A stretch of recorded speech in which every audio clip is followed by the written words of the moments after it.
Um efeito colateral da pandemia é a perda de confiança que crianças com menos de 7 anos demonstram no dia a dia. Na entrevista de hoje com a psicóloga infantil Ana Flávia Fernandes, conversamos sobre os sinais e os caminhos de superação no pós-pandemia. O que a gente viu na pandemia é que os fatores ambientais contribuíram muito para que a autoconfiança das crianças reduzisse ou modificasse, tá? Por quê? Nós vivemos um período em que quase ninguém sabia o que ia acontecer, não sabia o que esperar, quais eram os próximos passos. Um momento de bastante insegurança. E aí esses adultos, no lugar de insegurança, podem transmitir para essa criança que o mundo em que a gente vive não é um ambiente seguro de se viver. Então, o excesso de cuidado em relação à saúde, então, passar o álcool, a máscara, então, a todo momento ficar atento, né? Então, algumas pessoas, lá no início, né, precisavam lavar os alimentos, algumas pessoas exageraram, né, nesse cuidado, e isso pode ter transmitido para as crianças que o lugar onde elas vivem não é um lugar seguro.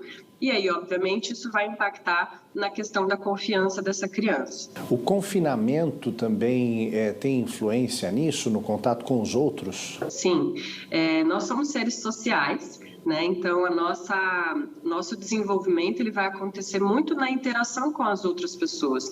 E aí, nesse processo de confinamento, vamos dizer assim, ficou muito restrita essa interação. E aí, essa interação ficou restrita, e não só restrita, mas também intensa, porque os pais precisavam trabalhar, aí estava todo mundo dentro de casa, as crianças precisavam estudar, mas a escola também estava em processo de adaptação, então estava todo mundo em processo de adaptação, e isso tudo fez com que a maior parte das famílias sofresse um grande estresse nesse momento. Ana, quais são os sinais que podem indicar para os pais que essa criança precisa de ajuda? A gente precisa pensar que toda mudança de comportamento ela é significativa para a gente considerar que existe alguma coisa acontecendo com aquela criança. A gente vai avaliar a alimentação dessa criança, como está, o sono dessa criança, como está, a atenção dela na escola, como está, como que está o brincar dela, se é um brincar tranquilo, se é um brincar mais travado.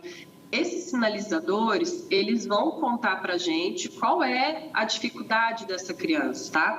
E principalmente aqui é que a gente tem que pensar no contexto social. Como que essa criança se comunica verbalmente, quais são as expressões dela nesse brincar, se ela tem facilidade, se ela tem dificuldade. Então, isso tudo vai contar para a gente como é que a gente precisa cuidar dessa criança, se ela precisa de um acompanhamento psicológico, se existe algum transtorno sendo instalado. E como então é possível ajudar essas crianças que estão nessa situação de insegurança? O primeiro ponto é a gente oferecer o que eles precisam, que é a segurança, né? E como que a gente faz isso? É importante a gente pensar que, enquanto adultos e cuidadores, nós somos a base principal para eles poderem compreender como é que o mundo funciona, como é que as relações se estabelecem. Então, se a gente sai de um lugar em que a gente admira essa criança, a exploração que ela está fazendo, né, numa brincadeira, tentando entender como é que o mundo funciona, e a gente oferece ajuda para ela sem intervir no processo de descoberta dela, né, pensando que as crianças são pequenos cientistas, eles estão o tempo todo buscando entender uma nova ideia que eles vão criando na cabeça. E aí, conforme a gente vai oferecendo um ambiente que está preparado para isso, um ambiente que ela possa fazer essa exploração de um jeito seguro, a criança vai desenvolvendo esse processo.